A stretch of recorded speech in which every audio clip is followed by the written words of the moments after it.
Hey everybody, Mike here. Here's a quick review of this Dewalt 20-volt chainsaw. So I got this for Christmas about 3 years ago. This thing has been such a convenience and time saver for me, overhauling my Husqvarna chainsaw everywhere around, which don't get me wrong, I still love that chainsaw as well. There's just something about this small design on this little chainsaw and the fact that it's battery powered. It's quickly become a go-to when I've got any kind of trimming I need to get done. I even find myself grabbing this when I just want to trim off top of a fence post or 4x4 post sometimes. It's a huge time savings, and let's face it, gas chainsaws aren't always the easiest to start. At least mine's not anyways. It's got its days where it's temperamental. Whereas this thing here, I know it's going to fire up every time as long as I got a fully charged battery. This thing weighs in at just around 9 pounds with a battery. Comes with a chain guard, and you've got a 12-inch blade on this saw. You still got your chain brake like any other typical chainsaw would have. What I've come to find easiest for me is, because you still have to put bar oil in this thing, is I try to remember every couple times I grab a fresh battery, I try to remember to just check this and make sure it's topped off. And it's no different than a regular gas chainsaw. You just grab your bottle of fluid, top off your hole, and you're back off and running again. So as long as you remember your bottle of chain oil and you got a fresh battery,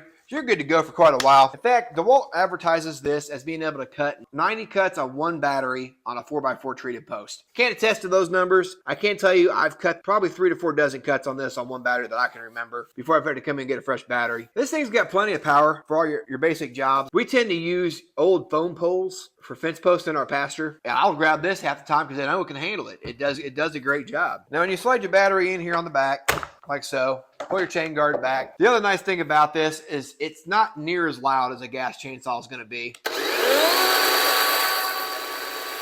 That's about as loud as it gets, and that's awesome to be able to go out, especially if it's early or late night, and not have to worry about neighbors in the distance hearing me out here working if they're trying to do something else. But like I said, if you already got a gas chainsaw, or maybe you don't have the need for a gas chainsaw, but you still have some things around your property you need to trim, check out this little 20-volt saw. It's kind of a sleeper. It can handle quite a bit of cutting, but all in a small package. I've been really impressed with this saw over the last few years.